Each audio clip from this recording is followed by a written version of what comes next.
All right, ladies and gentlemen, back again, new week, Tuesday, September 17th. We are in it, right? Football season is rocking, NFL, college, a lot of stuff going on. We're in it as well, high school football, youth football. It is the season. We have a great guest on today. Coach Schuman will be with us momentarily. Jamy Bechler, guy wears a ton of hats. Author, podcast host, speaker, leadership consultant, former coach, athletic director, and I'll allow him to kind of give you his bio when he gets on here, and we'll bring him back as soon as coach gets on. But excited to have him on, get a different perspective in terms of what we normally talk about, youth sports in general, and all that kind of stuff. And there's coach. Coach, I'm just finishing up Jamie's bio a little bit. Like I said, he wears a lot of hats, extremely successful in what he does. But we're excited to have him. Yeah, and I mean he was he was he was he was a 3-time Letterman at college. Basketball, football, track. He was a college coach for a long time in basketball. Yep. He's had a lot of success. He's, like you said, athletic director, associate athletic director. So he's kind of seen it from multiple areas, which is really great. And obviously now as a motivational speaker and someone that really teaches leadership to others. I mean, I think someone who has that multiple perspective of being an athlete, being a coach, being an administrator kind of gives you a unique perspective when helping others lead and motivate, and speaks to colleges across the country, administrators and coaches to help them really get better at leadership. So without further ado, let's bring Jamie on. What's going on, Jamie? Hey guys, I appreciate you having me on. Now you said, Coach, that I was a 3-sport letter winner. There's 2 types of multi-sport athletes. There's Deion Sanders, Bo Jackson, and then there's people like me. So I was the guy. Deion and Bo Jackson coaches are fighting for. My coaches were fighting for me to be in the other sport full time. You're like, don't you want to go focus on that one or this one? You said I'm a multi-sport athlete. You really need to play fall ball if you want to get into this. So you might want to go do that. I went to college to play basketball, and I thought I was a hot shot recruit. Like I thought, because the coach did a great job of recruiting me, I thought I was the next whatever at their school. And I get there, and the first week on campus, there's this sign I see in the dorms that say the football team needs help. We've had a lot of injuries, all this kind of stuff. And I'm like, great, I'll play football too. And so I went and talked to my basketball coach. Coach, the football team needs me, coach. Football team needs me. Do you think I could play football this year as a freshman? And he's like, that meeting lasted less than 3 minutes. He said, Jamie, I think that'd be a great idea. Why don't you go play football? And when you're done, we'll come back and see how you do in basketball. And I was a snot-nosed 18-year-old. I didn't realize at the time and have the self-awareness that if I was any good of a recruit, there's no way he would have let me. There was no way he was letting you go do that. No, not at all. Funny. That is funny. That's real. That's great stuff. It's well, Hiram College, what is that? Is that an NAIA school? It's Division III. Oh, Division III. Okay. Yep. Okay. Our football team, we just went and watched them play the other night, and my wife and I talked, and they haven't had a winning season in 40 years. Okay. No way. So I only played 2 years of football, and we won 1 game. We squeaked it out, but we won 1 game when I was there. We were 1-19. I was the 3rd receiver on the team, which sounds good nowadays, but back then, that was really not a good thing back in those days. I think we had 7 fullbacks on our roster when I played. So we were not a 3-wide outfit there. And so the guy that started in front of me was my roommate. Actually, he was a transfer from Toledo, a Division I transfer. And so there were a lot of Saturdays I just wish I could have tied him up. Hey, Coach, I don't know where Ryan's maybe we should have another drink, buddy. Like, let's have another drink tonight. Yeah. Coach, I don't know where he's at. He said he was pretty mad. He didn't want to play anymore. I don't know. Coach. I don't know. That is funny. That's so funny. it's interesting listening to and it's funny. It's a place that I never really knew of. But I obviously, mean, I think that's a lot of those Division threes, Well, right? Like there well, are Ohio's so you've many of probably them out schools. there. you've Ohio, probably heard of Mount Union. right. Well, Mount Union was in our conference. Oh, that's fun. Oh, And really? Okay. yeah. And so the first year that they won a national title was 1993. Right. And I was a sophomore on our team then, and they hadn't won a national title. We go to Mount Union to play. I'm on the kickoff team, and I'm on contain, which means I'm not very good. So I'm the contain guy, and we have the opening kickoff of the game. I run down there. Of course, I'm all jacked and don't contain, and they bounce it out to the outside and go score a touchdown. And that gives them the confidence to beat us 50-0, which then gives them the confidence to keep winning a national title. So you're welcome, there you Mount go. Union, for that You're dynasty. welcome, Mount Union. You should. I hope they sent you a ring. They should have. I saw their quarterback last year. Last year, I saw their quarterback from that team. We were both speaking at the Hall of Fame NFL or the Pro Football Hall of Fame luncheon club. We were both speaking there. Which gives you a little perspective on that. A Division III quarterback is speaking at a Hall of Fame luncheon alongside of you. Yeah, well, yeah, they couldn't find anyone, so I had to do it at the last minute. But we're both at this thing speaking, and so I asked him for his ring, and of course he did not want to give that up. Absolutely not. No. Well, it's great having you on. Talk about kind of how, first of all, how you got into athletic administration and that first part of your career, and then talk about coaching as well. And then we'll kind of lead into obviously all the stuff that you're doing now, but talk about those kind of initial careers for yourself. Yeah, I coached for about 20 years, both men and women. I started off as a graduate assistant men's basketball at Kent State University. Okay. And in my first, this story is like a lot of people back in the day, so to speak. But my first 5 years as an assistant coach, I made $36,000 total. Yeah. In a couple of those years, I was married. And I was still, but that was all I was doing I was full-time. Not that HR knew I was full-time, but I was full-time mentality wise. And That's a very similar story for a lot of us, right? Yeah. Like that's kind of what it is. You don't hear about that as much anymore. I sound like old man on the, get off my lawn, but back in the day, people were paying their dues a little bit more, but I coached for a while, had some success, had some failures, was good and bad at different times, learned a lot. I eventually had an opportunity to go be an athletic director, a high school athletic director at Marion, Indiana, the Marion Giants, which is, toward the top for everybody's metrics when it comes to basketball in the state of Indiana. No one's won more boys basketball titles. Their gymnasium seats over 7,000 people. So it's a crazy Marion Giants tradition. So as a basketball junkie, that was awesome for me to be able to go be the AD there. So we did a lot of great things there in a couple of years. From budgets to student athlete leadership to hiring good coaches to winning a state title.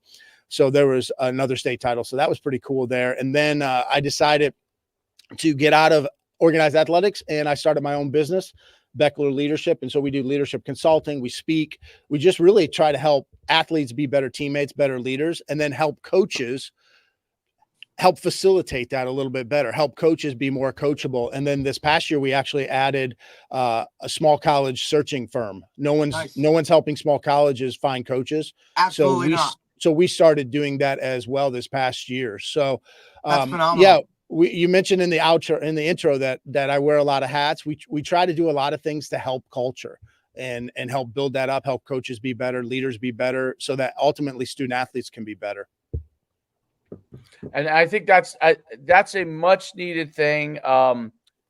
Coaches need to be able to get coached on leadership, and especially the younger generation, because like you explained earlier, back in the day it was much more you pay your dues, you kind of learn those things from paying your dues. You know what I mean? And now there's an accelerated process to everything, and there's pros to it and cons to it, but the con to it is they think they're ready for leadership and they haven't really gone through the rigors of the highs and lows of what it takes to do that. And I think that's overall like a huge area where help is needed. Because I could only imagine, I'm just thinking about football, for example, but football coaches are that's at the college level, it's an expanding thing. And they're bringing on young guys all the time, right? At the high school level, you have a turnover now of younger guys coming in, but not as many that want to do it, right? So the ones that do it sometimes aren't as prepared, and they have to be coached on it, right? So talk about what you're like. You're really trying to get through to these coaches, how they can help lead the leaders that are going to be their coaches doing the job for them. Yeah, well, one of our biggest philosophies, and not every coach wants to hear this, to be honest, is we have to be more coachable ourselves. It can't be just about us. And part of this is from what I'm seeing out there in the industry, that coaches are struggling with this, that coaches are, it's about me, my next job. It's about me looking good. It's about me getting a promotion or more money or whatever. It's partly that, but it's also partly, I was the youngest Division III coach in America when I took over. Now, back in the day, 27 was young. Now it's not that young. But when I was 27, I was a head coach.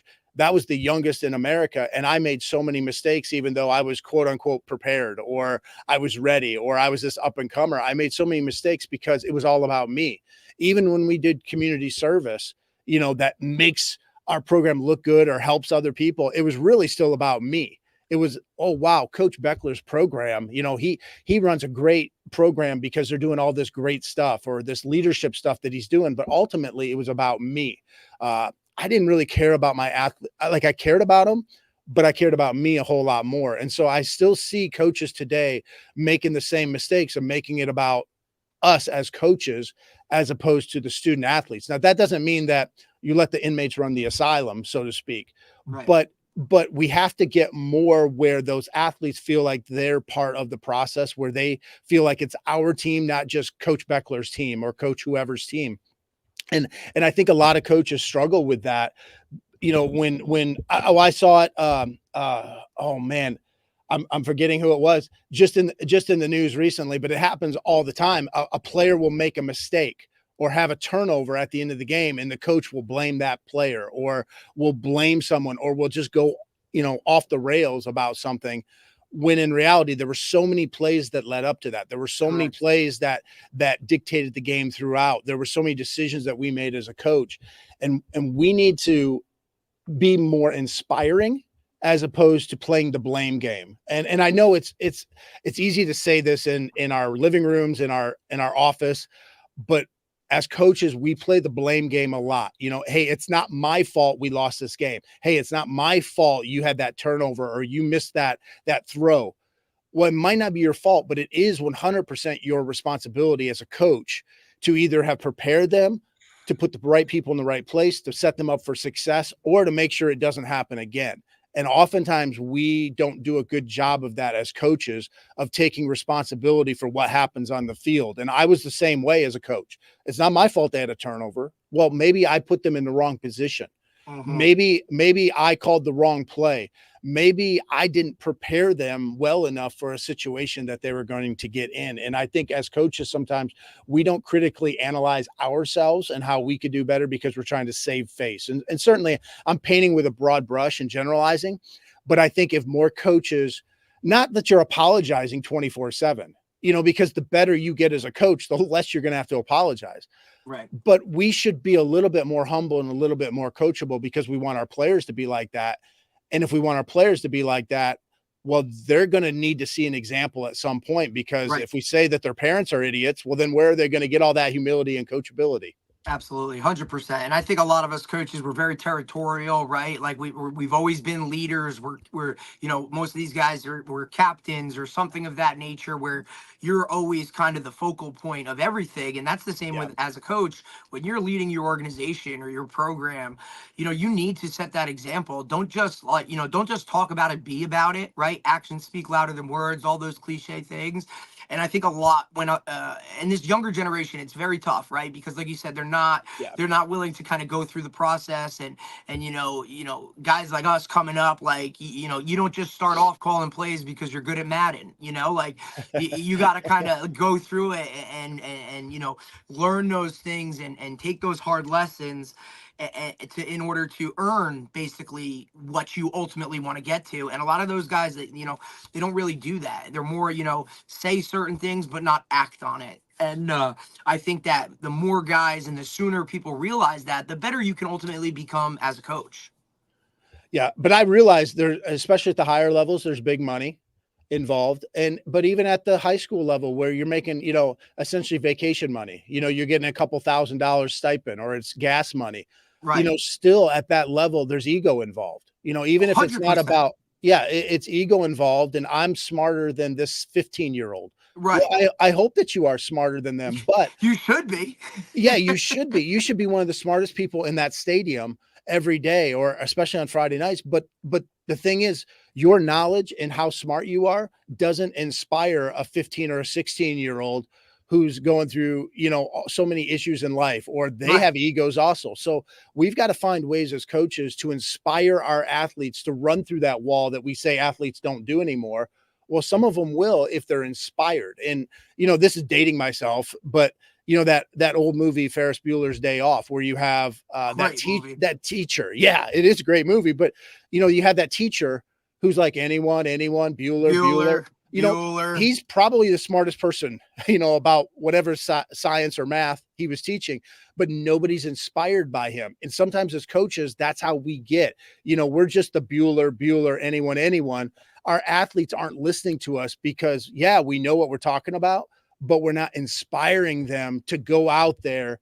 And especially the kids that maybe don't have that star role, we're constantly asking them to sacrifice, the team, but then we're not praising them, when they do. Yeah. We're not praising that wide receiver when, it's a run play and he gets down in a stance, just like it would be a pass play for him, or he tightens up his gloves just like it's going to be a pass play for him, or he runs and gets that safety to bite. And that frees up that next level for the running back. We don't praise those people enough when they do those little things. And then we bang our head against the wall. Well, why doesn't that wide receiver go hard on a run play? Or why doesn't that offensive lineman do X, Y, or Z? Well, it's because they don't get praised enough. Right. And kids need that. Unfortunately, especially now this generation with the instant gratification and all those kind of things. And I think it's really something, it's phenomenal that you brought this point up because, we really, my team in general, we've kind of taken this approach where, those scout team guys are their most important players on that team. If they're not willing to go out there and basically get their head bashed in by the starters every single week, and then have to go play a JV game on Monday, and then, hey, you got to show up on Tuesday and we're right back to practice. Like, you don't get a day of just working out. You got to go back.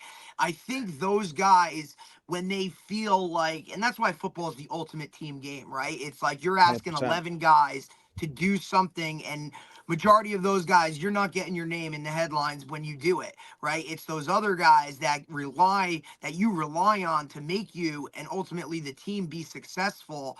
That's where the praise needs to come in, especially even more so. And Dave can attest to it because he coaches his son's 10U team or 9U team at the moment, where those younger kids really are they're trying to feel it out. And do I really want to do this sport? And if you want to help those kids continue and play that sport for longer than just 1 year, then everybody needs to get praised. Everybody needs to understand that you don't have to be the superstar. You can still be that guy and have a high level of success. And ultimately, when we win together, like, we've all won. And I think that's, especially at the younger levels as a middle school coach or a high school coach, where these kids really need a lot of that in order to just be successful at everything. They got 1,000 other things going on, right? Like, praise them for the little things that they do when ultimately they don't have to be doing them.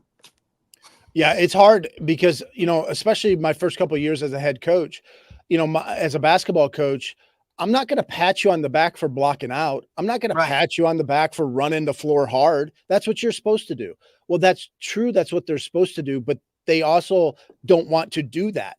Like, they don't want to do that kind of stuff. And so we've got to find ways to encourage them to do it, to inspire them to do it, but to point out, hey, this is now obviously you can't pat them on the back for every little thing that they do right. I mean, you can't do that, but boy, you can't go too long without praising somebody. Find some reason, catch them being good. Find a reason to praise That's them. your job as a coach. Or, hey, your assistant coaches, hey, I want you to watch so-and-so today. He's been doing a pretty good job. Let me know when he does something good. Or, hey, good cop, bad cop, right? Like I thought Dave and I had, when we coached together, we had an excellent, kind of unspoken, hey, you're the good cop with this guy, I'll be the bad cop with this guy, or I'll be the bad cop, right? Where they were always getting some type of praise, whether it was the starting quarterback, or whether it was the dude that had to help with the water, or the chain gang on, or help him hold the chains on Monday. Everybody has a role, and football, when you have a team of 50, 60, 75 guys on a team, and you're constantly worrying about this and this, delegate as that head coach. Hey, let me know if so and so does good today, or hey, who do you feel like was a guy at practice today that we can talk about that isn't the guy we would normally talk about. I think that stuff's really important. And you may have to go a lot longer in your practice or your game finding that one thing to say about little Jalen. He's been a screw up the whole practice, but then you catch him handing some water to some guys, or helping out the trainer, or he was cheering for something. Picking up a piece of trash that he didn't have to pick up. Like, you might have to wait a long time for some kids, because some kids are screwballs. But you can ultimately find something. And it doesn't matter to these kids. It doesn't matter how big, how small. Ultimately, for majority of them, a little something goes a very, very, very long way. Because unfortunately in society, like, they're not getting that at all times, right? Like, they're not just getting that, especially where they're kind of searching for it or trying to feel it out. I think that's extremely, that should be what's on the top of a lot of guys' lists, and it's really not. I think what also is big is understanding what each kid needs, right? So absolutely. You have to know your team. Every kid is different. And there are kids, listen, I'll use my own kid as an example. There are times when he really needs praise, and there are times when he needs a kick in the butt. Like, all of a sudden he gets a little full of himself, right? So now it's not about taking somebody down a notch. It's about making them understand that in order to be successful, the same things are required: consistency, doing the right thing, hard work, paying attention to detail, putting in effort at all times. Those things never change. Having determination when you're on the field or in practice. Enjoying if you have something good happens, enjoying that moment. If you do something wrong or you make a mistake, being accountable for the mistake and then figuring out what can be done to correct that mistake, right? So that's important. That's the thing that, like, and listen, everybody does it as a coach. Something bad happens, you get upset. You find yourself getting caught up. You may yell, or you may just show a face that shows you're upset. Body language, right? Like, some these people kids just read show body a face. language now a ton. Yep. And then, but the key is, you have to once you gather yourself, you've got to go and put your arm around that kid. You got to be able, or adult, whatever it is, right? And you got to communicate to them and say, hey, listen, I'm not mad at you. Okay. That's the biggest thing that people and coaches don't understand sometimes, is that you have to make sure that they understand that you're not mad at the person, because kids, even including college kids, because you coach in college, this to be true. Okay. And I know I didn't coach in the NFL, but I was an agent in the NFL, and I saw it even with those guys. Okay. Sometimes people have a hard time separating someone liking me from the action, right? So they associate that you dislike them, not that you dislike the action. And that's kids obviously are easiest to understand that happens too, right? That's why you have to, even if you get upset about something, you have to try to almost immediately try and then put your arm around them, and then also explain what they could do better next time, because they immediately think you hate me, right? That's the first you take thing. It very personal. And high school kids are the same way now. I remember playing, like, I've had many coaches. Obviously, I'm older. I'm 50 years old. I've had many coaches scream at me in probably in the harshest manners and go on Using about it, some right? verbiage that would not be okay today. That's for Yeah, sure. no, that wouldn't be okay today. But it was. I was raised in a different era. I never really thought that the guy hated me. I thought he hated my performance. Yep. Today, that's all associated in the same thing. Literally, the kids think you hate them, not the performance, and they can't. And it's funny because I even think back to when I was 10 years old and like wrestling and stuff. If I won like 95% of my matches as a youth wrestler, but when I would occasionally get beat, and or a coach was coaching me hard and I made a mistake and they corrected my action, I was just more mad at myself. I really was never upset with you might like briefly be upset with the coach, but I never thought the coach hated me. That's Right. what's changed dramatically, and it's part of the change in upbringing, the change of social media, and obviously why you see a lot more coaches approach things in a different manner when at all possible, because we're definitely more sensitive. I don't know whether it's a good or bad thing. I don't know the answer to that, but I know that they have a hard time separating coaching from personal interaction, and that's the hardest thing to me as a coach. That's why you have to know each person and you have to be able to talk with them. And I think, and you were an administrator, so you know this too, is that the hardest thing for administrators is to know whether the coach understands that or not, because they field complaints about things and they don't really know. And a lot of modern administrators make the mistake of blaming the coach in situations when they shouldn't.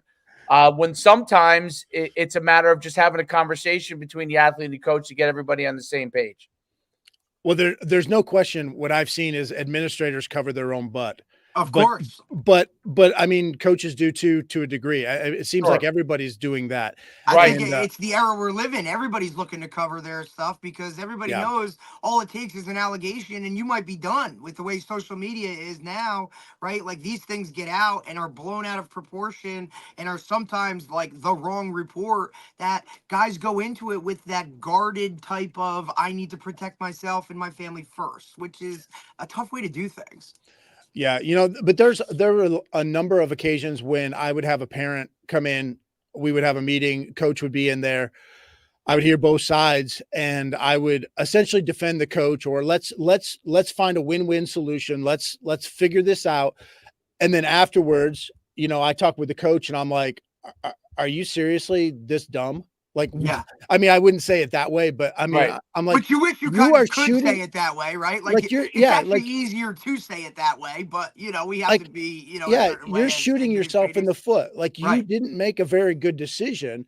Like it's not illegal or unlawful or anything like that, breaking rules, but it just wasn't a wise decision. Like this was obviously not a good decision. You probably should have made that. It was going to make a parent mad. Right.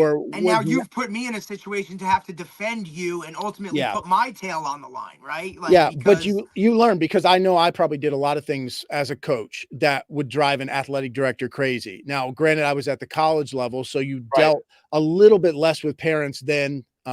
Nowadays, like there's very that line is blurred now between college and high school with parents. There's very little difference nowadays, but still, as coaches, we do shoot ourselves in the foot a lot with, whether it's just the way we talk to our athletes or the way we treat them, or we just don't give any thought to our punishment. Let's say, we're going to punish one kid one way and then, or we have this appearance, I should say, of being unfair, or we just, hey, it's my way or the highway. Hey, I'm going to do it this way. Well, we've got to, works.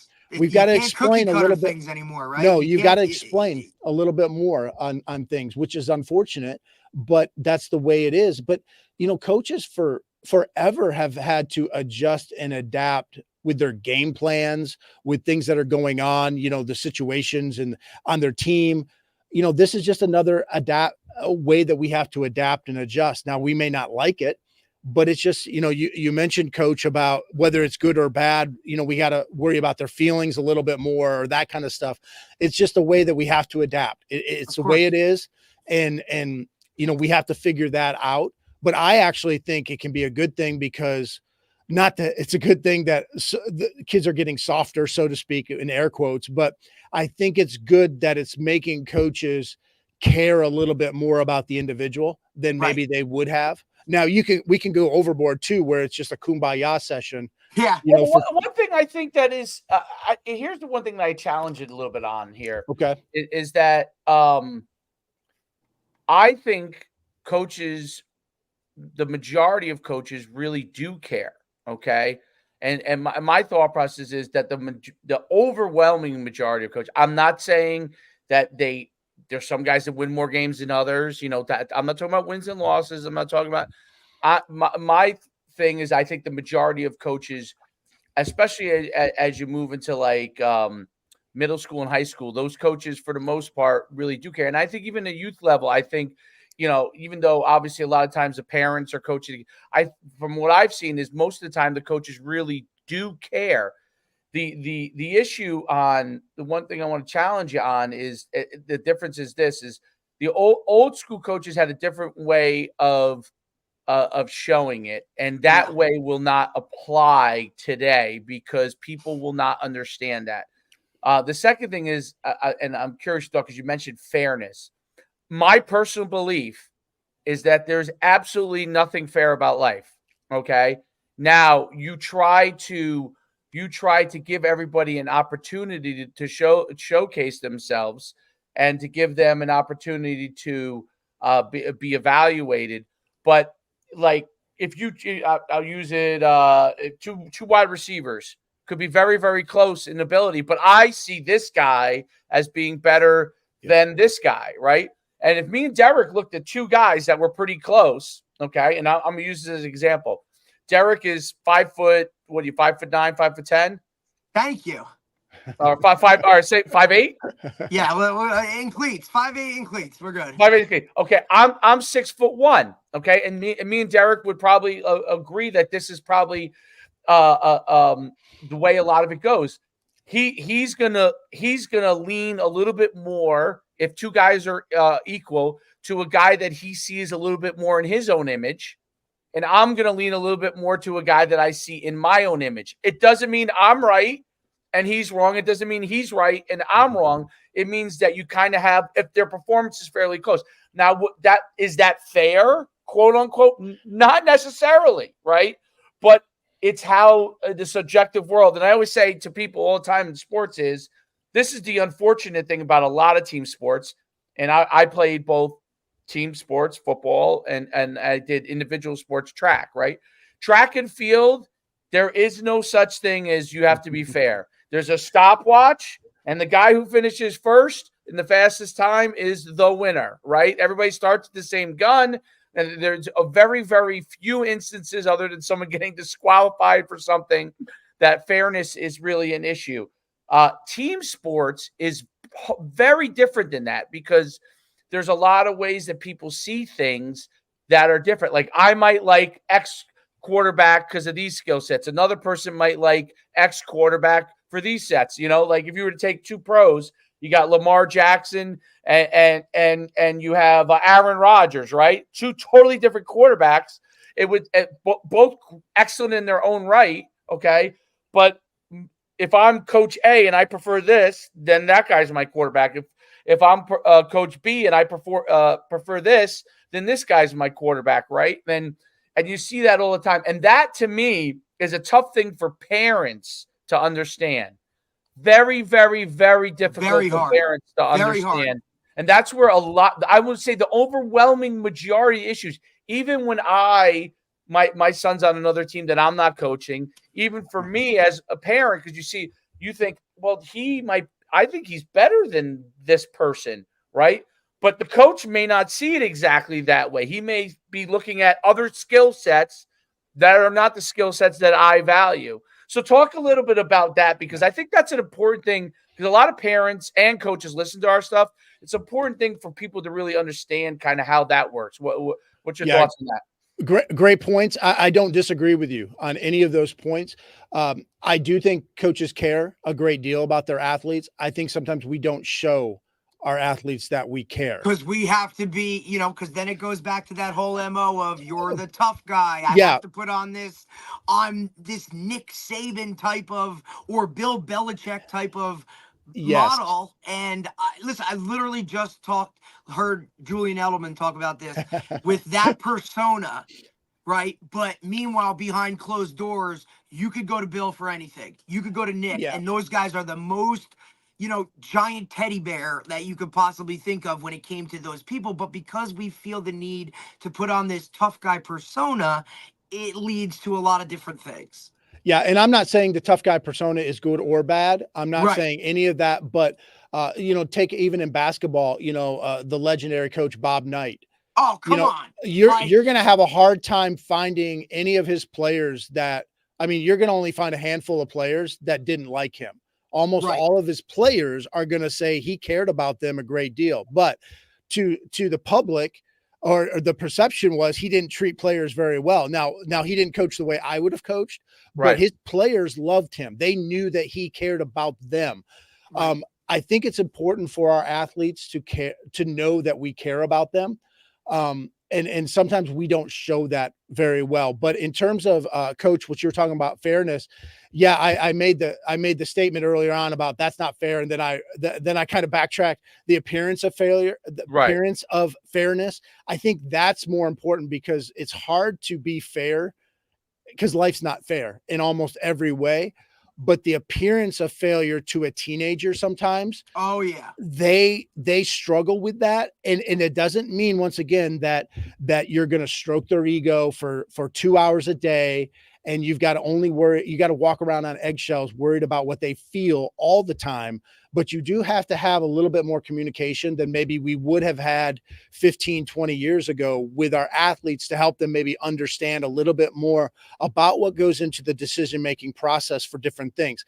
We know that they're not going to agree a lot of times, but if we can just open their eyes up to a little bit more, then we're probably doing. Because right now, most coaches take the approach of, well, this is the way it's going to be. And they don't extrapolate that a little bit further. Either one, on the front end, they don't clarify their expectations. Yes. And sometimes we might say, well, we told them this. Well, we told them this How did one you tell them time. that? Or we did it in such a way that I understood, but did that 16-year-old understand? So we need to set those expectations clear enough so that those teenagers understand.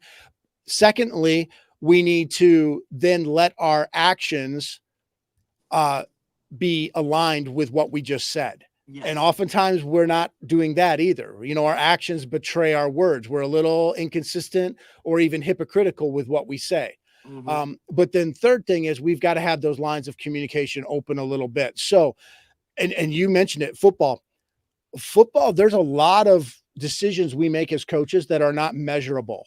You mentioned it, coach, in track. In track, everything's measurable. Yeah. In football, it's Not really so hard much. to measure who's a better blocker from the wide receiver position. Right. Like you can make up measurables, but at the end of the day, they're not objective. Correct. At the end of the day, it's our feeling. I trust you as a blocking wide receiver a lot more than I trust this other kid. Well, that's hard to measure, and it's hard to tell a parent that kind of stuff. And Absolutely. so the lines of communication have to be really open, where we're almost educating parents, we're educating the kid, and we're giving them hope that, hey, if you can do this a little bit more, you're going to earn my trust a little bit more. Now, that's tough because, once again, none of this is factual. None of this is objective. But some of this is going to be, hey, Derek, the trust isn't just, you got to show me you're a better blocker. Blocking has a lot of trust involved. And so you're going to earn my trust by coming a little bit early for practice, paying more attention.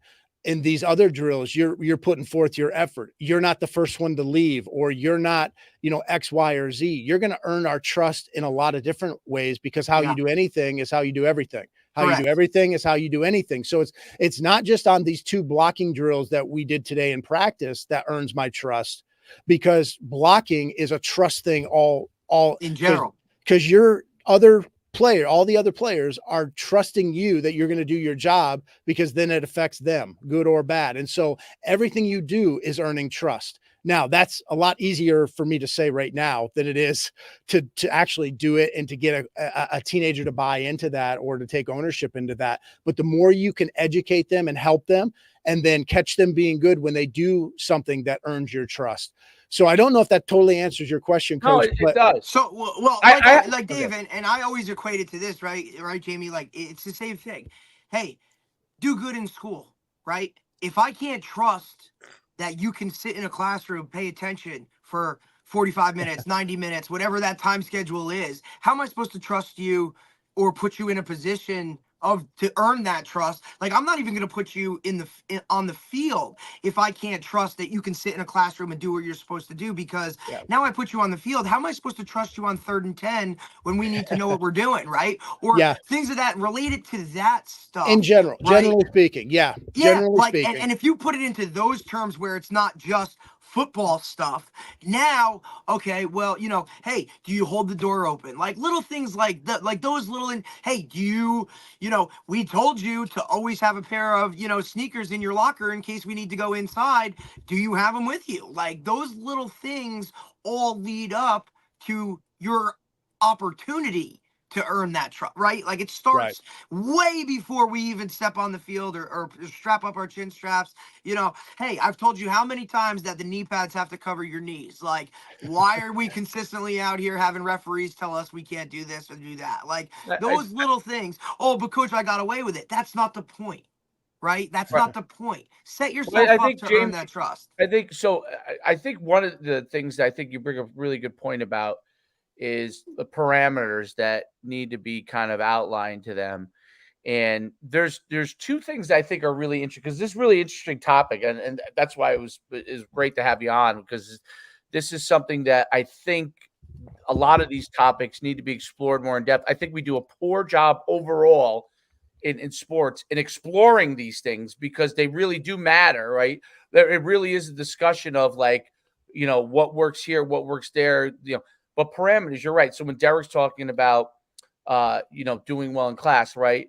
Okay, well, if you're a 2.5 student, I need you to try to get to a 3. We think 3.0. If you're a 3.0 student, your goal should be get to a 3.5, right? That tells me that you're putting in extra work. Because if you're naturally really smart, like let's, you have kids like this. You coach a kid in high school, he's smart enough to get a 3.0 without doing a whole lot, right? Well, it doesn't mean he's trustworthy though, because if he's getting away with something there, he may be getting away with something on the field or cutting a corner there. But if he's smart, if he's a 3.0 kid and he works and gets to a 3.5, that's probably the right parameter. It's the same parameter for a guy who's a 2.5, maybe naturally, and works to get to a 3.0. Those guys are basically equivalent because they may have different levels of intellectual learning, but they're both working harder to be successful. And I think you're right about those kinds of parameters. Now, what does become difficult, and obviously the higher level you go, I would bet my bottom dollar many more of these things are put in place.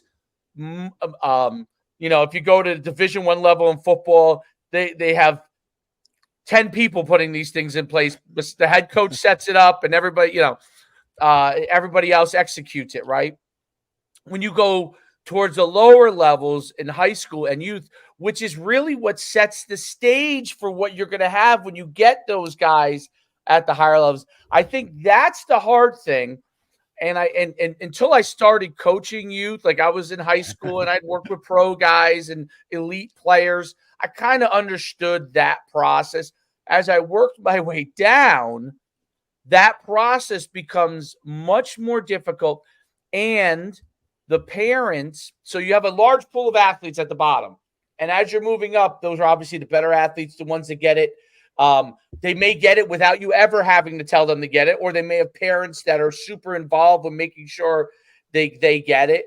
And you start to work this problem. The issue is high school is kind of like in the middle part, and youth is obviously the lowest part. And those are the widest two areas.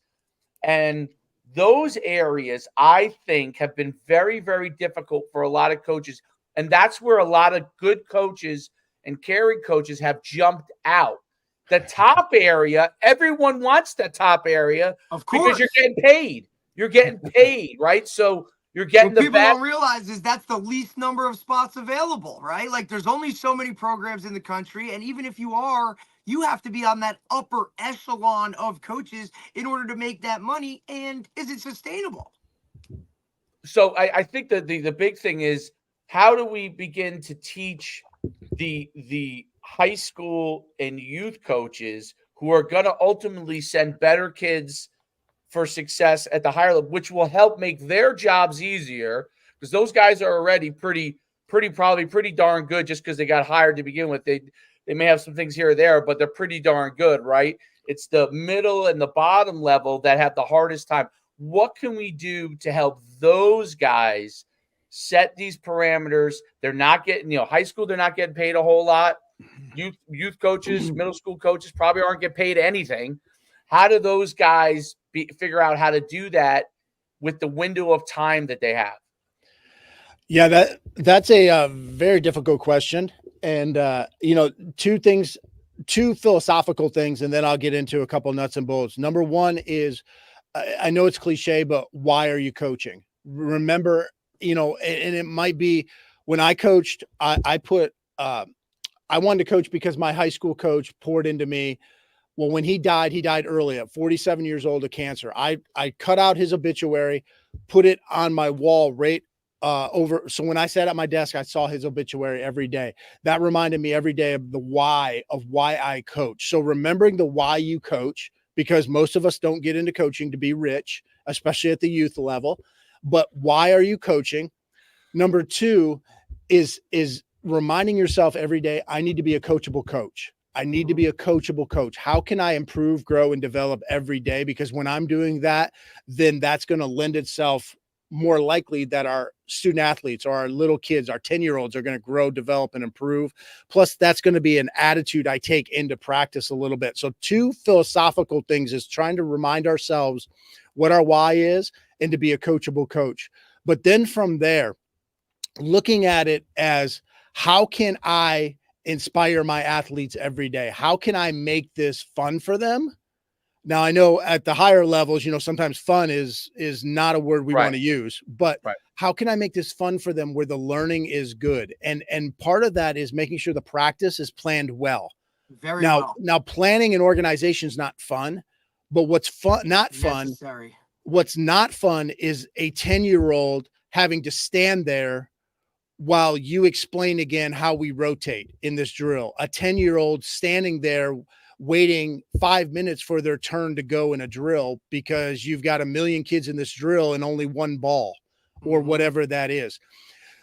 Kids have like 7-second attention spans. Right. You have to, yeah. I mean, they're TikTok all day long. Boom, boom, boom, boom, swipe, swipe, swipe. Well, as coaches, we have to do a much better job. And I hate to say this, but we have to do a much better job TikTokifying or Instagramifying our practices to a degree. 100%. I agree on that 100%.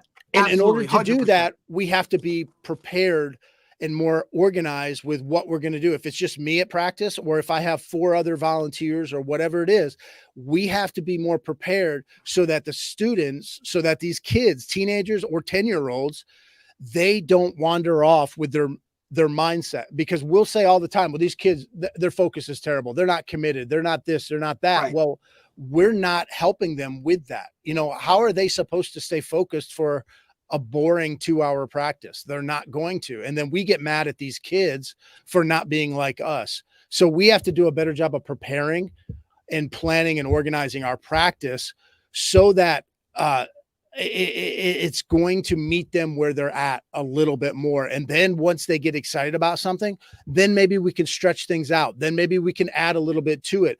But we're because then they're all in and they're plugged in for even longer, right? And I kind of say, it's the same thing. Like, look, guys, like I'm not going to keep you. You give them the whole look.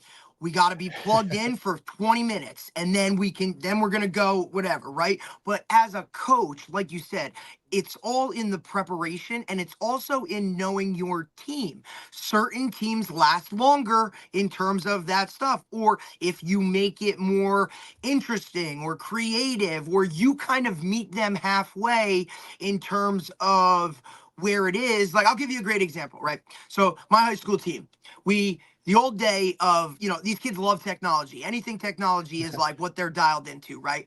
So, the days of, hey, scout team, hold up a card, look at this, gets monotonous after a while. And so we invested in a company, and this is a shout out, no free shout outs here, right?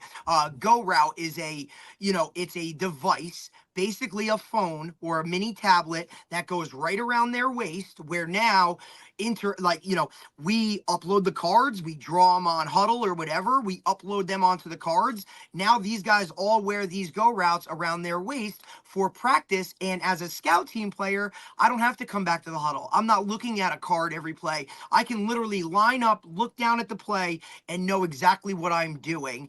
And just that little bit of technology inserted into practice, it's unbelievable. I've been bragging about it to Dave for weeks. It has literally, not only has it increased our number of reps in practice, but the buy-in from the kids now. I mean, you would think it's like, I open up the bag and be like, all right, Go Routes. I mean, you want to talk about a fight? Like, now we got some fights over the Go Routes. Like, I'm getting one, you're getting one, just because you added that little bit of what they need. And for their attention, they're not looking at a card, then they have to go here, go there. It's just bang, right there, gone. And like you said, it's something new, it's interactive, it's like, it's what they're on the regular basis of what they're doing day to day. And now, now they can get going. And now we've seen, just the overall, every bit of practice be so positive because of this little like tweak that we made in terms of, meeting the kids halfway. Well, you'll need to clip out that and send it to Go Route and see if they'll use it, right, Dave? We'll money. take that sponsorship. We need them as a sponsor. There we go. Absolutely. But, you can also, and this gets, this is not as easy to do at the younger levels, but Dave's in it. Like 9U, he's in it. Yeah, but you can ask them for their feedback. You can get them where they take ownership in a drill. Hey, and it can start off, hey, we're going to do this blocking drill. We're going to do a blocking drill today. Which of our blocking drills would you like to do today? And you ask 5 of your kids or 6 of your kids, and then they're excited because you're doing the drill that they requested or something like that. And I'm speaking in generalities, and you could put your own spin on it. But if you can get their feedback on something and then you're doing what they said to do or asked 100%. To do, they can even make up something. Now that's at the higher level where they're making something up, or you ask them for the names of a play or they name the drill. Right. They name. Like we allow our guys to make the signals. Like, it's little things like that. Hey, absolutely. I can tell you instances too, like a young kids this is with young kids and, but like their favorite tackling drill is this thing we call shake and bake, because they basically, the old days used to do these crazy Oklahoma drills, but you can't do that anymore. You modify it. It's a modified drill. Not like you want to be in prison. One guy's gets to make a move within a space from an angle, and the other guy tries to tackle him. It's kind of an angle tackling drill, but they like it because there's a goal at the end, like someone's trying to score and the other one's trying to stop them, and it's the number one drill they always. We don't get to do it every day because it doesn't apply every day. But we try to do it at least once a week with them because they ask about it every single day. The same thing. We're doing shake and bake today. We're doing shake and bake today. We're doing shake and bake. That's exactly what they say. You're like, the same thing is with tug of war. So we do tug of war, but like we can't do it all the time. But we try to do tug of war once a week or once every other week because they love to do. We break them into 4 teams, and then they go. It's like a tournament. They tug of war. And they love it, and someone wins and someone loses, but they all have fun. They're kind of working together.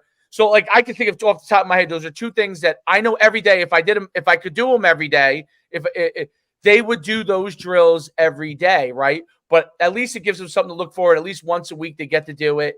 They get something to look forward to. Those are just 2 quick examples. There's probably 4 or 5 other things that they've said to me. But I hear those 2 over and over and over and over and over and over again, just like we give out prizes, right? Derek knows this. Like I'm big on giving out prizes. I'm big on giving out stickers on the helmets. Yeah. And we give out like, you wouldn't know these things, but things like teeny mates or football cards and stuff like that. And if a guy does well, or if a unit does well, or a long touchdown, the whole unit gets it, or so they look forward to those things, right? And Those not little everybody rewards. gets a prize all the time. Like this week, for example, probably the whole entire team is getting a prize that's gonna make me broke, but because they played very well as a whole, they had a bunch of really good things happen, and so basically the whole team will get a prize. But what basically they remember is, wait a minute, we did really well. And of course, you probably won the game if you did really well as a whole, and now we're all getting prizes. I want that feeling again. I think that's part of what you're talking about is kids want the kids and teenagers. They're trying to replicate feelings that they feel are joyful for them. You know, that gives them the experience, and they probably won't even remember the 90% of the wins and losses. That's my guess, because I don't remember it now at my age. You know what I mean? Like I can remember a few of them.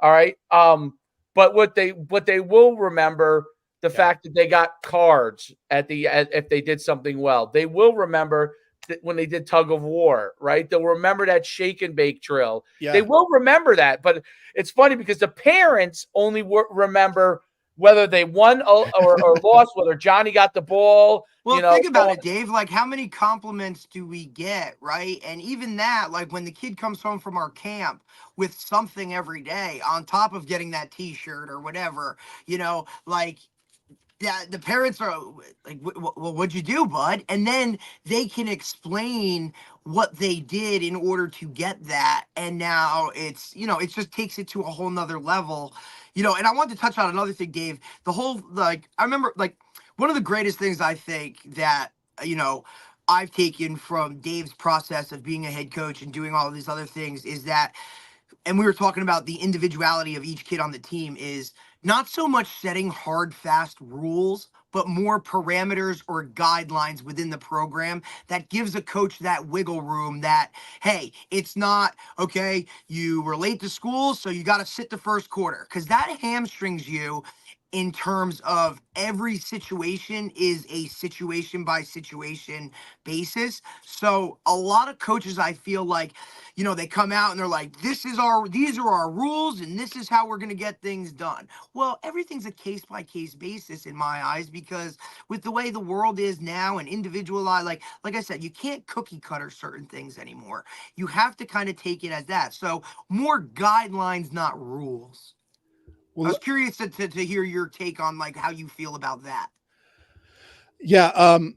In general, especially coming from an athletic director standpoint. Yeah, the higher level you go, I definitely think the less rules you should have. Well, that's what I'm speaking in terms of, I'm not talking, I'm not going to give my 6-year-olds like, right, like whatever. Like, I am, because now you got guys all over. Right.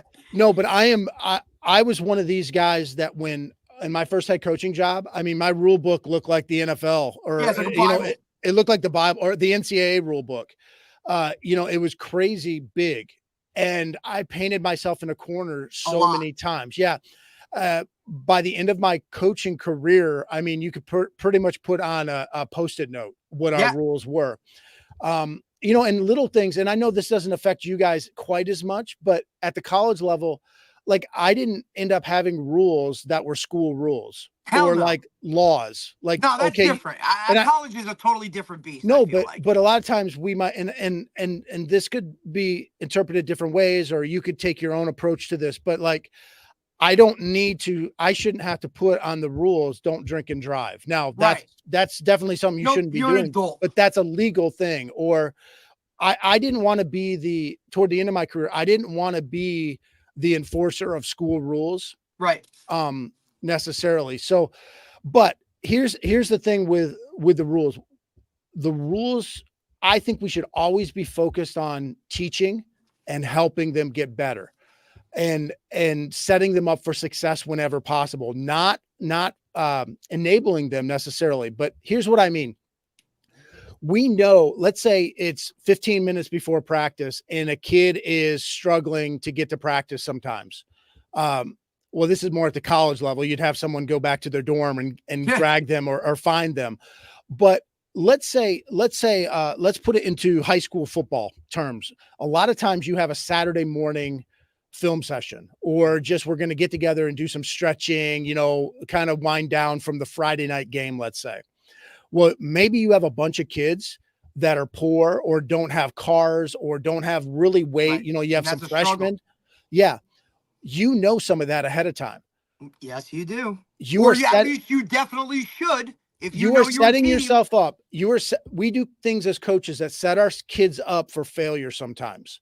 And now Will might say, well, and certainly I'm painting with a broad brush because not every coach does this, but we may say, well, they got to step up. They got to figure out a way to get there. Or teammates, you guys got to figure out how to get each other there.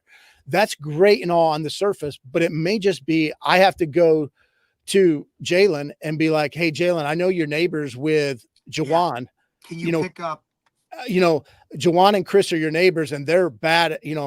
They may, their parents, work. They're not going to be able to get, could you bring them, or you go to Jalen's mom or Jalen's dad. You start facilitating ways. So you think about ways that kids could break rules, and you start facilitating ways to keep them from breaking those rules or getting themselves in trouble. You set them up for success a little bit more. Now, I know there's a fine line between doing that kind of stuff and enabling them. It might be a text message where, all right, you don't have to remind Jalen of something because Jalen always does what's right, but you do have to remind Jimmy and Ray about something, so you text them a reminder where you didn't text everybody else. Okay, well, that's unfair. Well, no, that's just helping them out, giving them a little bit more help. And I see this all the time. And I know this is going off the rule thing, but we see this all the time at the end of a practice. Maybe you run them. Maybe you do some conditioning at the end of practice. They're dead tired, or maybe they're mad because, it's 90 degrees out and you were yelling at them. Then you made them run. They got their hands on their knees. They're breathing, trying to get their last grasp of air. And you give them 3 or 4 reminders, hey, these are the announcements, or, hey, remember to do this, remember to do that. They're not going to remember that because they're dead tired. They're not listening.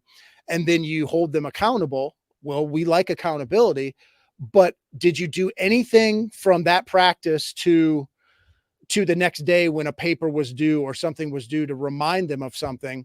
Well, maybe they got ADHD, maybe they're autistic, maybe they're just dead tired, or they're not paying attention. Okay, well, and that's where I was going with it. The special education model, right? Where some guys need more. Yeah, some guys need more. They need that IEP. They need that individualized type of, okay, or maybe you're not enabled. I mean, like you said, there's a very fine line. And as a former special education teacher, right, like that's part of this whole gig is these guys are going to give you those parameters within that educational plan, but even as that teacher, and this will probably rub some people the wrong way, but sometimes that's just enabling, and sometimes it's an actual diagnoses that it is what it is. Sometimes they just need that little bit of push. They need that little bit of tough love or that extra, whatever. But like, it's not like you're going over the top, but some of those guys need help. So like you said, set them up for success, not failure, Well, there's so many ways to remind people nowadays. And I know it can get to be a pain in the butt, because, well, why should I have to remind these kids, especially at the higher levels? Well, do you want to win? Well, yeah, exactly. That goes back to kind of one point I made way at the beginning was sometimes we play this blame game and it's not my fault Jalen didn't turn in his paperwork. Well, no, but it is your responsibility to help him to remember that, or to remind his parents of this. Or now if it's getting to be a point where I keep reminding him and nothing changes, well, then you have to evaluate, am I reminding him in the right ways? Maybe, well, I'm reminding him, I send him a text message. Well, maybe you don't do that. Shut off at 9:00 and you always send the text message at 9:30. I mean, that's a silly example, but you start evaluating, all right, am I doing everything I can do? We're living in. Well, my son's phone goes off at like 7. He's a teenager, a 14-year-old. His phone goes off at 7. Whether or not we're good parents, I don't know. But if his coach were to send him a text message after that, he's not going to get it. So if you know that about an athlete, send the parent a text message. Or there's so many ways we can look at this. And I'm not saying to enable people. I'm not saying fill out paperwork for people. But what I am saying is, I think as coaches, we need to step up a little bit more sometimes, or have our assistants or our volunteers, spread out that work. But how can we remind our athletes and set them up for success a little bit more, as opposed to being a gotcha coach? Oh, I gotcha. You Right. screwed up. Those I'm going to days are punish you. gone. That's not You, smart. you That's know, just not one of the things smart. that I think administrators can help with, and this just kind of really popped into my head, and I was just thinking about myself when I was a high school coach for 20 years or 19 years, and the things that I would deal with. And you brought up a point about, like, there's so many things as a head coach. Did I text this group here? Did I send something to this individual here? Did I talk on the phone with this guy here? Did I get back to this parent there? One of the things that administrators, I think, should help head coaches in all sports with a lot more. And the reason why I say this is because, remember, Derek, when we had Dell, he was just phenomenal with this. This One of a kind type athletic director. He Like, tried that's a to once in a take- lifetime guy. Yes, but I learned. I mean, we were only with him for a year because he left, and then eventually we left because of that. But he was great at taking as many things off the coach's plate as possible, meaning like paperwork, even sometimes equipment, like even to his own detriment. The way he looked at it was he was paid full time as an AD, right? Even though the coaches, their jobs basically were year round, even if this is my job. He tried to take away as much of it as possible and made you the helper, as opposed to making you the person who has to gather it all up. And he had a great perspective because he was a coach for a long time. So he always used to say, like, because I asked him one time, I said, like, you really do a lot more, and it was kind of like, hey, I just try to handle everything that annoyed me as a head coach. Right. So as my job here, it's to make you focus on your team, your players, and those things that were those little bit extra, or those, annoyances. If I can take that off your plate, now that allows you to just be a better coach, and it's more time for the kids. And that was his explanation. I thought it was so logical, and I'm like, wow, that's really kind of like eye-opening, right? I'll give you a great one, Daddy. This is a simple one, okay? And nobody ever does this, and he did this. When football season ends, right? Okay. Obviously, if you make the playoffs, unless you win the state championship, everybody's upset after because you lose, right? So unless you're the champion, you lose. And if you didn't make it that far, you're playing in probably a game that doesn't mean that much. So yeah, you might be slightly happy, but you're not that happy. Okay. So basically at the end of the year, everyone's usually, unless you win the championship, has some level of they're sad it's over, or they wish they could have played one more play. What he did was he said, listen, we're going to collect the uniforms at this time, and I will be there. And if you could come down, I'm going to be there from, let's say, 10 to 12. Have all the players come in. I'll give you the message to send out, and I'll start taking all the stuff from them. Okay, and then you could help me organize it at the end to make sure we just put it all in the proper place. But he basically collected the majority of it and put it all in the place, and then me and a couple of the assistants would help just put it away with him. And he took that off the plate, whereas usually what happens for a head coach, and this is all sports true, mostly, but usually what happens in high school is the season ends, and either right away, what I used to do to try to so you didn't have to have a huge headache, you would have these piles set up, and everybody puts their stuff in a pile, and everybody is basically really upset, and they're putting their stuff in a pile. It's a big mess, and then you and your coaching staff has to go put this away. It's the end of the season, and you don't really know where to go with it, right? Because you're waiting for the athletic director to tell you the next day where you can put it. This guy took that all off your plate. And I thought that was an example of, you know what? Now as an administrator and the coaches are they're working together, and he's saying, I want to let you be able to coach and handle the difficult issues that you have to handle as much as possible. And I want to take off your plate as much as the paperwork, as much of the administrative stuff as I can. Not everything can be taken off your plate. It's crazy to think that would be the case. But he would take so much off your plate. And he would just let you know, okay, hey, here's the list of the guys that haven't gotten their stuff in for physicals, right? And all they got to do is come down to my secretary, give it to her. She'll go through it and she'll tell them, right? And we would get that list and I would say, hey, you haven't gotten this, and then we could go and call the parent. But it was so well organized from that standpoint. It allowed you to be more of a coach and be able to be more with your players and less the bad cop, so to speak. It was really, really a really cool thing. And I think I think you talked about it obviously extensively, but I think that the biggest thing to me is that from administrative to coach to parent to athlete, everybody has to understand that we're all kind of working towards a common goal. And that if we're combative in any one of the 4 areas, it's not going to work. Any one of those 4 areas are combating with each other. Now, 1 or 2 individuals can be managed in that process. But if you start to get to 7 or 8 parents, or like now you got the inmates running the 3 asylum. parents, 4 athletes, because sometimes athletes can be combative, but their parents are great. And sometimes the athlete could be great and their parent is combative. You know what I mean? And sometimes the administrator can be combative and the coach is great, or the coach can be combative. And so the more of those people that aren't on the same page, the more likely you are to have a problem with success. And to me, it doesn't mean that anybody is actually in the wrong. It means that there hasn't been communication up and down that line, okay, that people are able, and everybody's on the same page of where everything's going to go. If you escalate this is what's going to happen. If you do this, if you I don't know, if you punish a kid in a certain way, right, that's really not along the lines excessive, let's say, excessive level of punishment, whatever that is. Like you get mad at a kid and everybody's done practice and you run him 20 sprints. That would be like, okay, you're going, you run him 2 or 3 sprints. If you're trying, I'm not a big fan of using conditioning and strength development as a punishment because they start to associate that. But there's a lot of coaches that still do it. You run them 2 or 3 sprints and say, hey, listen, you know what? You're going to use this opportunity to get faster. So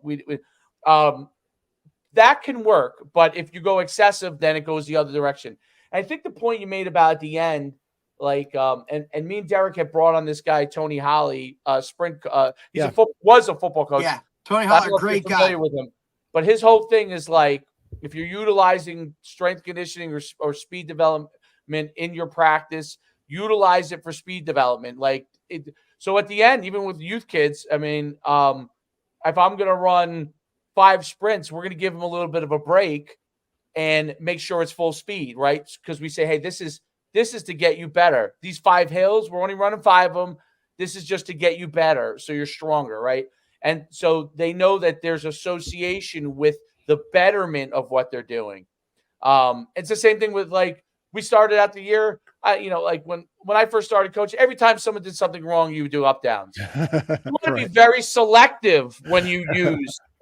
If you use punishment, you have to be very, very selective, and it has to be, to me, a point that has to be driven home that hopefully you don't have to ever use it again, that they can learn from. Because otherwise, everything should be for betterment, in my opinion. I don't know. Yeah. I'm wrong. No, I would agree. And I would even, I mean, I shouldn't say never. Toward the end of my career, I was very anti-conditioning drill, even for conditioning. Yep. So there was a purpose to the drill, but I went away from that just because, hey, let's like in basketball. I mean, you can just play a lot of full court and get a lot of conditioning. Exactly. Of course. But we actually did pass patterns. We would do with our athletes. We would let them be wide receivers and I would throw them balls and stuff. And, that wasn't the greatest conditioning drill, but it was fun. And we would do tags. Sometimes you got to spice it up, man. Sometimes you got to think way outside the box and utilize like something that's going to click for these kids, especially with the way, Dave and I talk about it all the time. We try to push multi-sport athletes, like, hey man, like maybe now you just found something else, or just to switch things up for these guys in terms of that nature. It's so important. Yeah, and we even went with we did a lot of morning practices or morning workouts, 6 a.m. type stuff. And we started going with when we were doing conditioning, we started going with a lot of like cardio equipment or aerobic equipment. And whether it's the bike, the treadmill, the stepper, the elliptical, those kinds of things. And then we would keep a chart and it was a competition every day.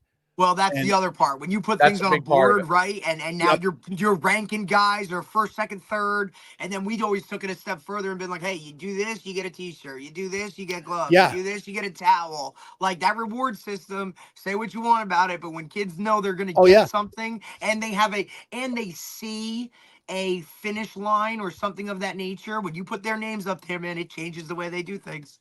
Yeah, we did. We also did where if they beat the coach, if they beat me on Oh, a certain day, then they got out of conditioning or they didn't have to wake up the next morning, something like right. that. And but we went to that primarily because I wanted to take the pounding off of their legs. Like Yeah.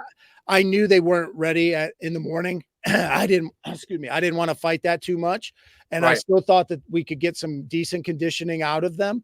It wasn't going to be as perfect as running. I know that, but I figured, hey, it's going to take less pounding and they might enjoy it a little bit more. They can listen to their earbuds, Yep. and they're still competing for times. They're Right. still, That makes Right. sense. hey, I know what the Yeah. record is. I know what this week's record is, or last week's record is on the elliptical machine or the stepper machine or whatever. And I'm going to try to beat that today. And if nothing else, I'm going to beat coach today, so I don't have to come tomorrow morning. Right. No, there's no Phenomenal. doubt about it. And those solutions are so. I mean, I guess. Well, I would think that if you keep pitching colleges and high schools and across America, you probably have endless business as long as they got the capital to be able to bring you in. You know what I mean? But it to me is a thing that it's this forum of discussion to get to solutions that are. It's not just about being like a better way of performing, but it's enabling them to figure out how they can enjoy their journey as well. And I think that's harder than ever. And then my question on this is, and this is going to be a tough one. By the way, you've handled obviously because me and Derek are coaches, we deal with these things all the time. So you've handled these questions unbelievably well. Thank you. But one of the things that I find is so challenging for coaches now, and this is college, high school, and youth, they're all dealing with this now, is that if I'm unhappy as a player, I can go over here. You don't give me the answer I want, okay, which is going to happen if someone's a backup or someone's not playing where they want to play or a multitude of reasons. I'm going to go over here and leave you. Okay. Now, most coaches' answers, including mine, probably is I want you to stay because I like you and I think you could be very valuable, but you should do what's best for you. That's in the old days. That wasn't, listen, the old days, I'm going to sit down with you. I'm going to talk with you. I'm going to have a conversation, figure out what is, but my thing now is because everybody's going to have some level of unhappiness.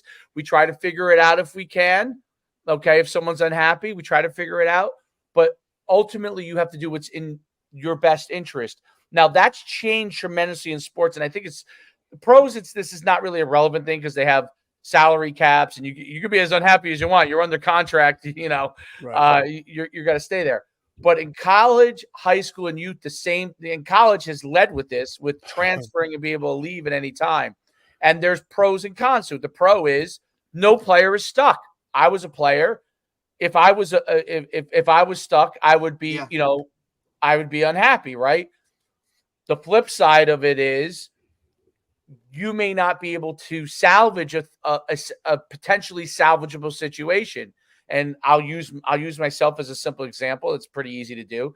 My first year in college, I was not used to being third string, and I thought I should have played right away. Right? I was ready to leave. My first 6 months, I was ready to leave. My father told me, if that's really what you want to do, we can do it. But I think you should try to stick it out. Right? I stuck it out. I had an injury, and then I was the starter the next year. That was Great, all well and good. I started. I did very well. Then a new coach, my coach got fired. New coach came in. I had a back injury and I was out for a year and I came back. And then that coach didn't like me at the position I was playing. Right now, luckily, because back then, if you transferred, you have to lose a year, and you go down, if you went down a level. If you stayed at the same level, you'd have to sit out a year. So I stayed. They flipped me to the other side of the ball. I ended up starting there, and I was successful. But if I were to think about it in today's terms, I probably would have stuck out the first one because I was young. The second one, when the new coach came in and said, "Hey, I thought, this is not. I don't think you're that." He didn't say he didn't think you were good there. He thought there were other people better there. I'll flip you over to the defensive side of the ball, and we'll see if you can have success there. It worked out. But when he would have decided that in today's world, I probably would have thought to myself, I should leave. Okay. And Derek, does that make sense? I mean, it's kind of, I'm trying to be practical in how I'm thinking about it. I think that absolutely. I mean, look, you could literally look at my situation as well, right? Like, I started out at one school, had, some family issues where my cousin was, ultimately passing away from cancer. I wanted to move home, and, you kind of make those moves based off of certain things. But like exactly what you're saying, with the way these guys have the ability now to almost transfer without penalty or leave without penalty, right? Like, they have a very different perspective of how they go about things, knowing that they have that escape, I guess, if you can, that they can go do it, And my long-winded question on it is simply this: how do you?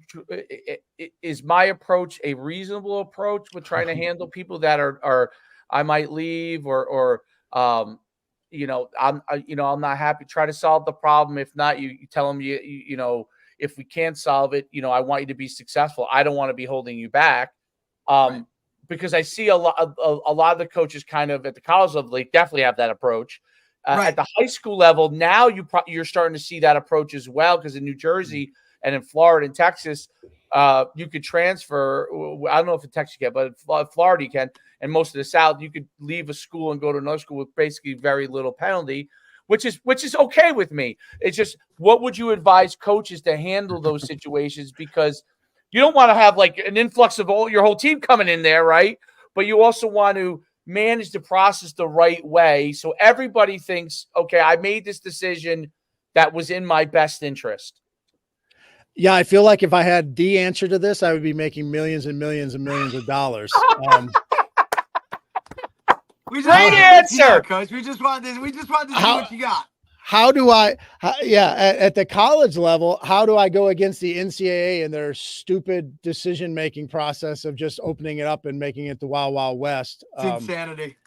Yeah, and I believe you should be able to transfer. I just don't believe it should be zero consequences whatsoever and zero. Agreed. Not penalty. Penalty is the wrong word. Consequence. Right. Consequence is a negative word, but it can be positive and negative. But I do think the NCAA went from, they just knee-jerk reacted. They went from, really, really strict jumped the gun real fast. Yeah, they went from one extreme to the other, and there's a lot of spectrum in between. Sure as hell didn't think it through. Well, yeah, but there's a lot to unpack here. I'll try to simplify a couple of my thoughts here. Number one, I don't think you should try to force somebody to stay. I know you weren't saying that, but you don't. Once their mind is made up, rarely are you going to be able to convince somebody otherwise. Yep. For the most part. But where I think we can use, let's say Jalen decides to transfer from your school. He tells you he's transferring. You may not be able to keep Jalen there, but are there some parallels to Jalen's situation with Jawan and Chris's situation over here on your team still? So maybe Jalen's going to leave, but Jawan and Chris, they might leave after a few months if something doesn't change. And so maybe you're able to change the way that you treat them, the way you communicate with them, the way you interact with their parents, the way that you utilize them on the football field even. Maybe Jalen could have been played on defense instead of offense. Maybe, he was, I know I'm simplifying, or I'm using maybe a specific example, but maybe he was a running quarterback. Well, but he sat the bench, but he could have been in the slot.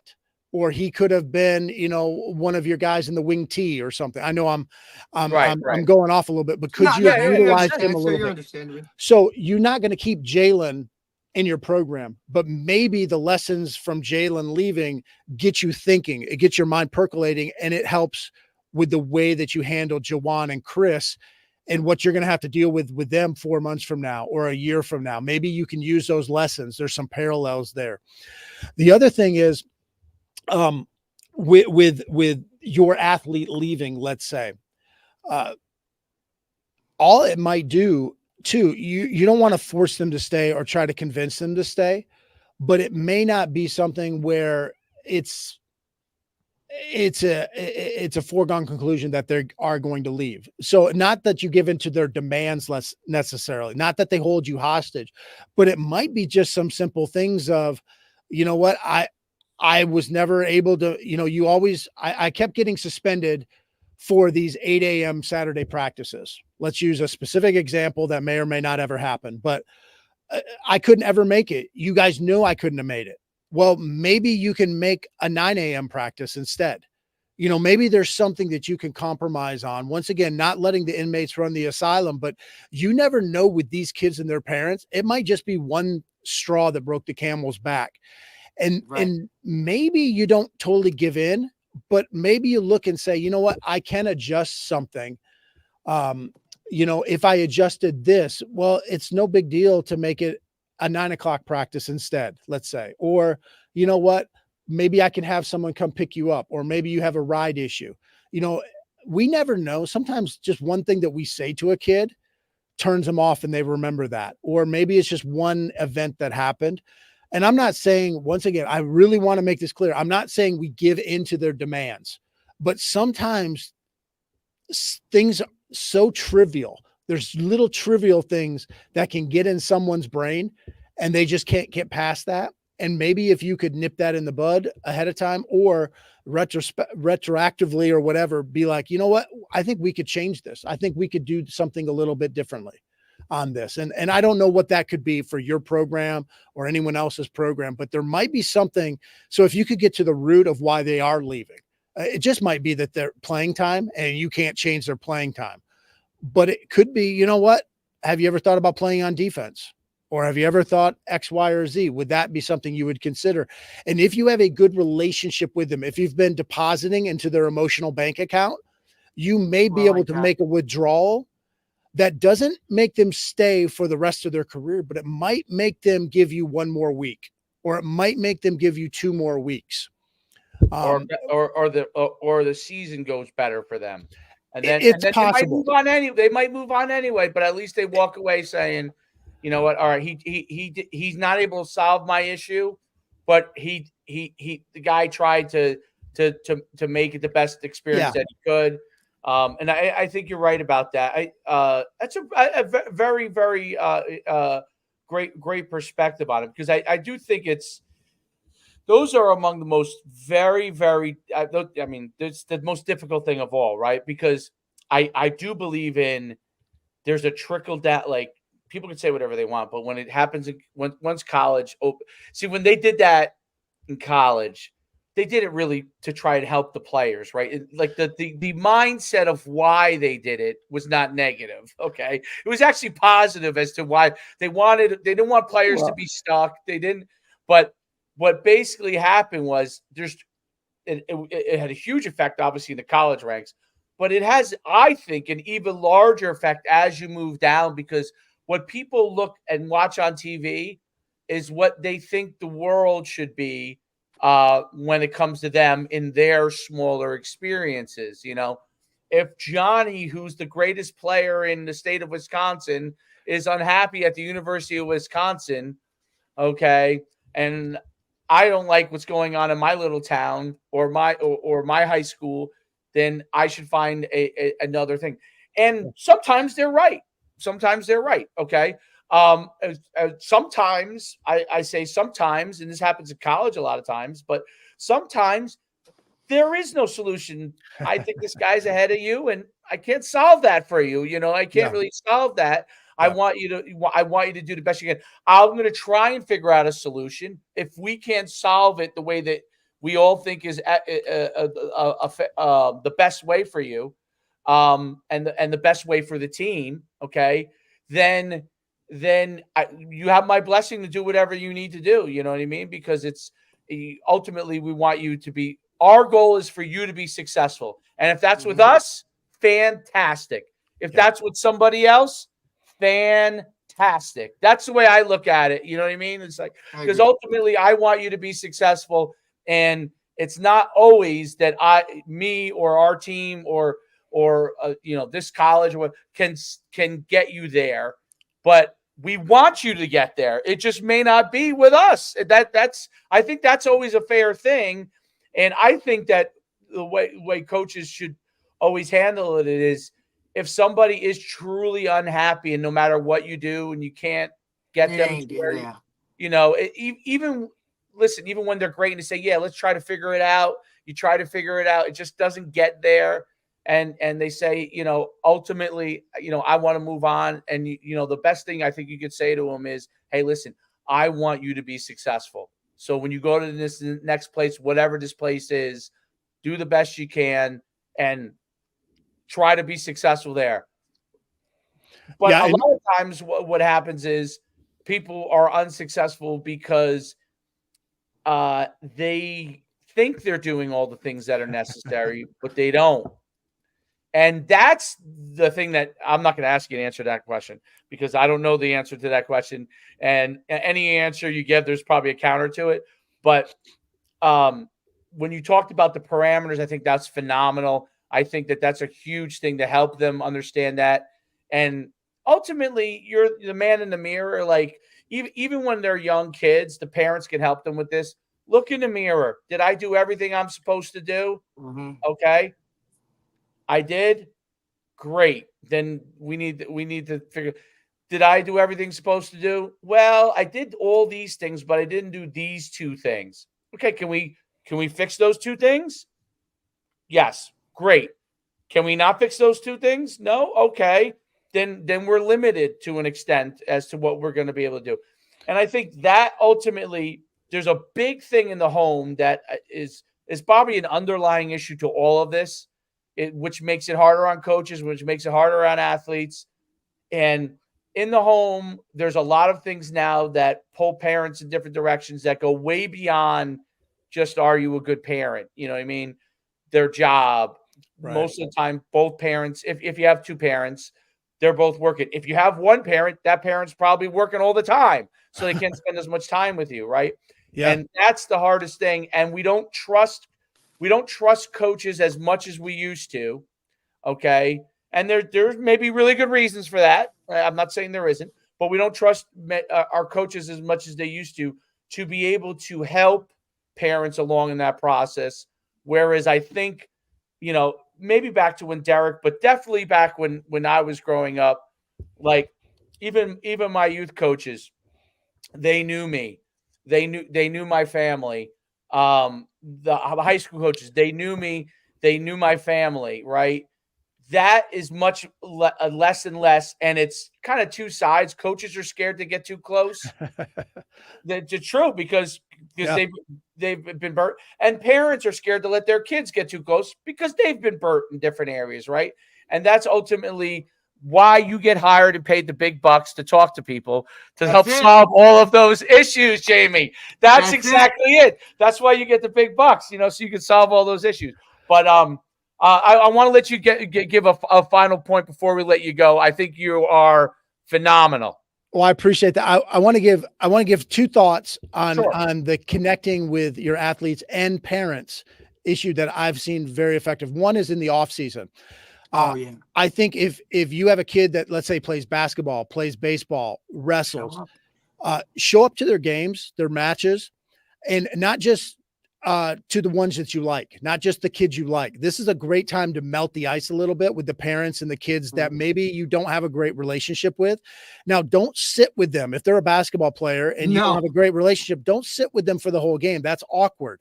But what you can do is just, you see them, you 30 seconds, say, hey, I really enjoyed watching Jalen play today. Okay, great. The next game, maybe it's a minute, and you say, hey, Jalen took that charge in the third quarter. That was really cool. That was awesome.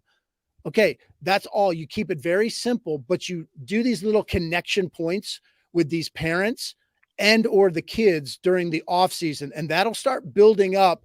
We talk about putting some emotional deposits into that bank account. It's not going to make them love you, but it's going to start that relationship going more positive. During your season, utilize the first 5 to 10 minutes before practice. Pick out 3, 4, 5, 6 kids a day that you're going to go up to and have just a minute to 2 little conversation, not about the practice above, but you already figured it out. Okay, I know that Jalen loves Kansas City Chiefs. All right, I'm going to ask him about Patrick Mahomes. Or I know he loves, listen to Drake, and Drake's coming in concert soon. Hey, you going to that Drake concert or whatever. I would do that actually as a basketball coach toward the end of my career. We would do that. Hey, Jalen's shooting free throws at the side basket. I'm going to go up and just start rebounding for him, talk to him for 1 minute or so. And then at the end of that 1 minute, I'm not going to say, all right, well, it's Jimmy's turn. I'm going to go talk to Jimmy over here now. No, you just hand the ball back to him. Hey, great. I'm looking forward to practice today. It's going to be great. Keep it up. Great form today. I love that. But you're talking to him in just little things, and you already know what you're going to talk to him about. And you can almost make a list, a list of these players. Now it's easier in basketball than it is in football because you have more players, but you could start with assistant coaches doing this as well. So you could cover more ground and not their position. That's a good point too. It's one of the reasons I love doing special teams. I get to interact with every kid every single day, position, whatever.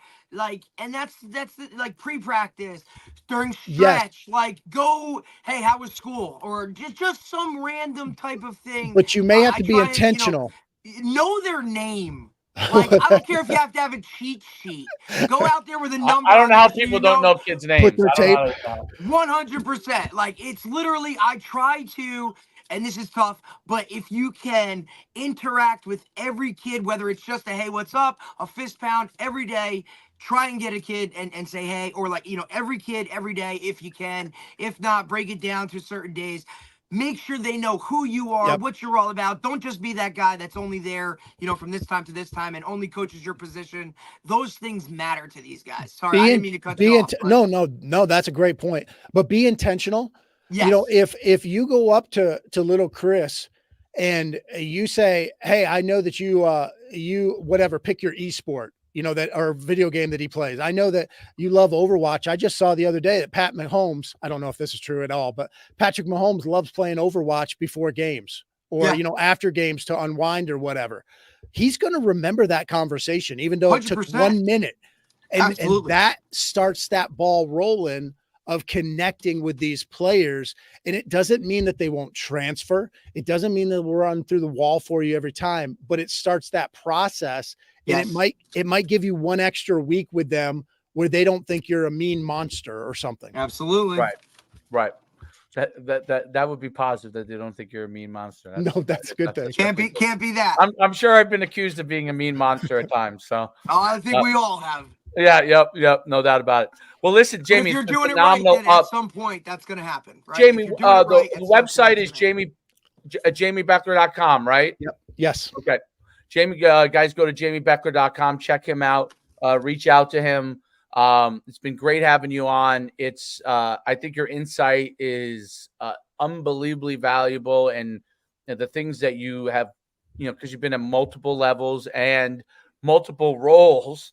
Right. You have understand all those perspectives, which I think is really unique. It's been great giving you insight, and I'll tell you, you hit on so many topics in a really positive way and a positive approach to solving things, because they are sports is really, really difficult, and it's more difficult than people realize until you get into it, because I said in the old days, you kind of this group of kids were the good athletes for the most part, and they kind of did sports, and all these other kids kind of went and worked in high school, and that world has changed. Everybody does sports from the time they're really young. I don't care what level they are, and they're all aspirational to have some level of success in sports, and that has changed dramatically. So these issues that may not have been huge issues when they've always been issues, but may not have been as big as they are now because you have so many more people playing sports in general and multiple levels of sports and travel versus rec versus high school versus college, all these different types of things are all melting in, and people are all trying to navigate this process. Coaches, athletes, parents, administrators, everybody. And it's difficult. I don't think when sports started to come around that anyone ever thought it would become the basically biggest thing in society as a whole. I mean, you look at it, what is the number one live show in every season is usually a sport, some football game, some basketball game, some, sporting event is the number one live show. And if you were to go back 60, 70 years ago, it would have been like, when the president was speaking or something like that. That's radically changed. That's a change in society. And obviously it makes what you do. You wouldn't have a job if this wasn't such an important thing, but it makes what you do really, really important because you're that go-between to help people solve those issues. Can't thank you enough for coming on. Appreciate it, Coach. Thanks for taking the time, man. Thanks, guys. Have a great day. Enjoy, man. Appreciate you. That was phenomenal. Awesome. A lot of good perspectives there from a guy that wears a lot of hats, that sees a lot of things, that's done a lot of things at numerous levels. You know what I mean? Like college, high school, all that kind of stuff. So I thought that was just incredible insight. Really can help out our viewers and help us out. I learned a ton. Absolutely.